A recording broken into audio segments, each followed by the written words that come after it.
Shehe. Nishafika niko nje hapa. Nipokea simu yako ya mwaliko. Shawa. God have mercy upon us.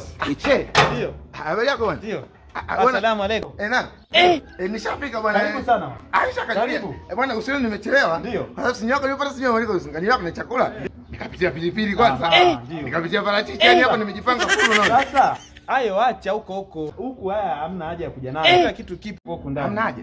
Nikaamua nijiongeze kwa sababu hata msibani lazima uende na kapilipili. Haina haja ya kuja nayo. Wewe njoo tu kama ulivyo yaache nje.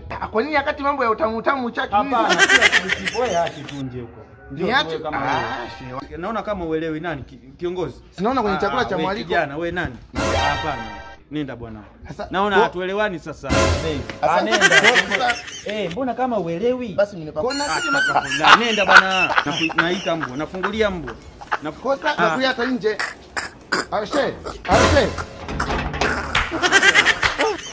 Sio pesa. Nasaka ikijayo.